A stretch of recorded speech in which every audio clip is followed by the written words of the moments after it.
stories of Maharaj, and Ma, and all the stories that we've heard from Raghu and Rameshwar and people that have been with her, it's all culminating, and you're, oh my, I can't believe I'm here, I'm from South Carolina, how did this happen, from the South and whatever, and we were sitting in front of Hanuman, and I thought, we brought this shawl, maybe if I asked the temple manager, Banu, who Raghu told me, I said, maybe he'll let us see her, So Banu was sitting in the front of the temple, and I walked up to him and said, hey, Banu, and he's kind of, not gruff, but, he's the temple manager, he's got a lot of stuff to worry about.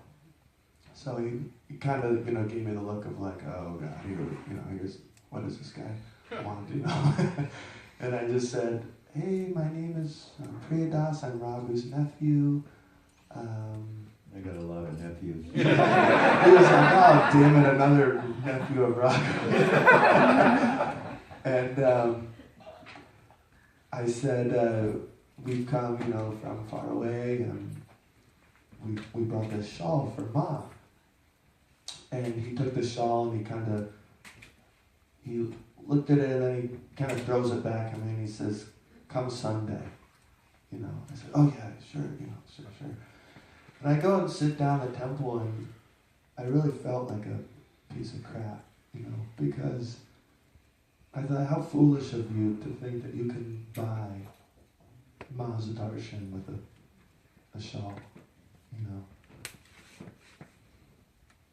And I got really emotional, and it really made me think about,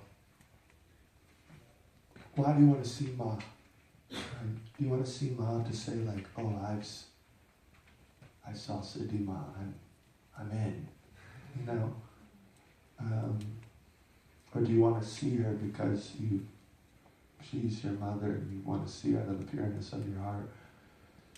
And I really just felt gross because I saw that side of me that was like, I want to see her because I want to say I saw her, And I just felt like such a fool. And we went back to the hotel, and I sulked like I usually do. And we woke up the next day, and it was Saturday, and there was this huge storm. This like really crazy storm, lightning and rain and wind, and we didn't even really leave the place we were staying, and I got so worried. The whole freaking day I was so worried. I thought, oh my God, I hope this doesn't affect our darshan tomorrow, and I was just, I hope that, they don't cancel it or whatever, and I just couldn't think of anything else, and I remember Raghu had found out for us, he said, darshan's at 10 a.m. on Sunday morning, and Banu, the temple manager, said, they'd come at 11 o'clock. And then another friend of ours said, come at 10:30. So we went at 9 a.m. Because I was like, we're not missing, I don't want anything to go wrong, thinking that I was in control of the whole situation. And we went down, we got the car, on the way we picked up some fruits, we had the shawl, and we showed up around 9, and there wasn't too many people there, but Banu was there sitting in his chair, and I said, hey Banu, remember me? Raghu's nephew. And we went around to all the shrines, and we were standing in the front of the temple there in Rishikesh. If any of you have been there, you know. And we were standing in front of the Hanuman temple, and this woman comes up to us named Shama, who's another Westerner, a really sweet lady. And she had seen Ma many times, and she had recognized us, and so we started talking, and she was telling us all of her stories of Ma and how she's seen her over the years, and I said, it was really good to have her, because I was like, I wanted to know the proper protocol. Can I like touch her feet? Should I not touch her feet? All these things. And I said, so how does it work? Does Mom come down and there's a line? Or she said, well, let me go ask what time the darshan is. So she goes over to Banu, and I'm kind of seeing them from a distance. I notice her face kind of goes to like a, and I was like, oh shit. And she comes over to us, and she just, poor thing, the bearer of bad news, she looked at us and she said, "I'm so sorry, but darshan is canceled for today." And that was it. I just went into a dark hole of dramatic Grand Prix dust like I do. No, that's Trevor. That's Trevor, yeah. I went into the Trevor hole. Just not a good hole. And I couldn't believe it. You know, I could not believe how we were right there after all these years. We were right there. She's, 50 feet away from us in this room. Like, you gotta be freaking kidding me. You know,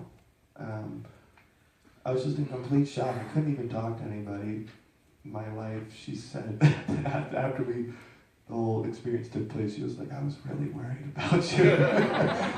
I just was in a bad way. And I remember I thought that was it. I thought, it's over. And I walked over to Banu and I was totally crying, and I had this shawl in my hands. And this is a really long story. Are you sure this is okay? I'm going as fast as I can. And I looked at Banu, with tears in my eyes, I said, "Can you give this to Mom?" And he looked at me, and I think he saw whatever, I don't know, how upset I was. And he said, "When are you leaving?" I said, "Bono, we're leaving tomorrow morning. We've been here for a week." And I just said, "Please, Bono, we've come so far." And he said, "Go to the shrine and chant." So I was like, that wasn't a yes, but that wasn't a no. So we go into Hanuman shrine, and we're sitting there, and Shama has the pujari bring the harmonium out, and they plop it right in front of me, and they put this mic in front of me, and these speakers that go out to the whole ashram, and I sat down ready to chant, and I said to myself, I said, "Rampriya, you better sing your freaking hiney off right now." And I just for 2 hours, Sri Ram, Jai Ram, Jai Jai, and everybody's singing, and all these people are coming in the temple because it's this public darshan day, and then, it was just, my emotions, 1 minute I was like, you gotta have faith, like Baba brought you here and all this stuff, and then the next moment was like, no, you're just, who are you? You're like nobody, like, you thought you could buy Ma's darshan, you're just a schmuck, and it was just this ping pong game, and I was completely exhausted, of being in one moment of just being like, I don't know if I'm gonna be able to get through this if I don't see her, to just like calm down, and it's just back and forth, back and forth. And, Bono didn't come to get us. 2 hours pass. I can't sing anymore. I stand up, and we go sit out in front of the temple, and my wife and I, we looked at each other, and my wife said, let's just stay here all day. We'll stay here till the gates close at 11. I said, I'm down. So we sat there with Shama and Prema. And soon, people started leaving, and before we knew it, it was just the four of us there waiting.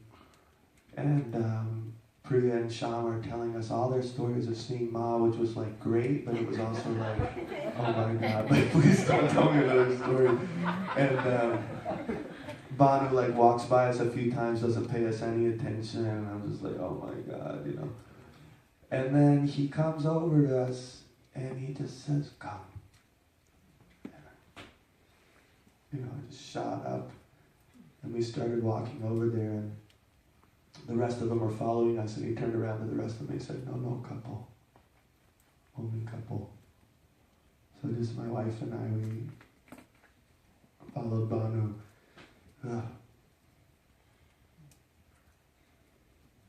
And he brought us around to the back of the ashram.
And I remember we were walking by Bono, and my wife said, I don't know if I can do this. And I said, try and keep it, try and hold it together. And I'm already like bursting in tears. Like, try and hold it together.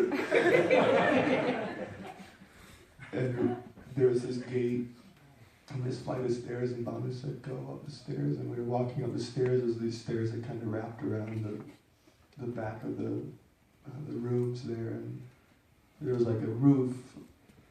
And I remember I was walking up, and and my mind started to just kind of go blank. And there's all these doors at the time. Well, what door do I go? I don't know where I'm going.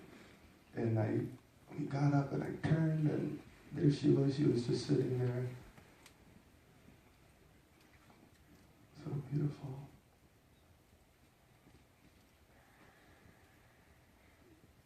And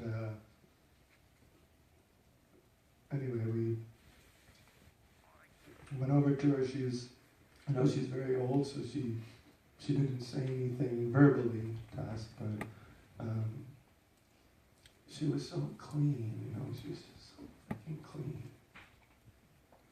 There wasn't a stain on her cloth or internally, externally. I felt like I was walking into this like vortex, And it was so interesting because she had her attendant Jaya was on one side of her sitting. Ma was sitting in a chair in the sun. And Jaya was sitting on one side, and this other woman was sitting on the other side, fanning Ma. And in the belief of India, the Mother Durga has two attendants, Jaya and Vijaya. And I just remember, going up there and being like, oh my God, this Maharaji said that she was the Mother Durga. And we gave her our shawl, and, we sat with her for some time, just mostly crying. And just, bathing in that. And then I always, like you said, it's funny you just told a story. I always wanted to sing her this song, this Durga song I sang last night. It's Jagadodharani, Mata Durga. And I looked at Jaya and I just said, is it okay if we sing a song for Mom? And Jaya says, I don't see why not. And we sang the song for her, and I remember when we were singing, Mom started tapping her hand to the rhythm, and this is too much. And then we stood up to leave, and we gave her the shawl, and then Ma signaled for Jaya to go back somewhere, and Jaya came back with two shawls. And Ma took one of the shawls and touched it to her head and gave it to my wife, and then she touched the other shawl to her head and gave it to me. And Jaya said, sing to Ma wherever you are, because she will hear you.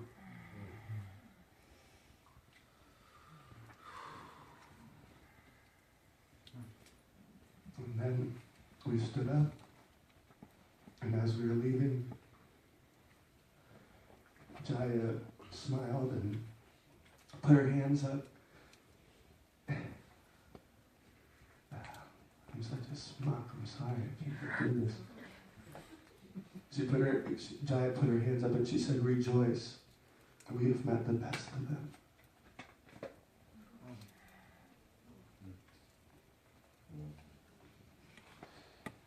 And then we just cried some more. And then we went and got lunch.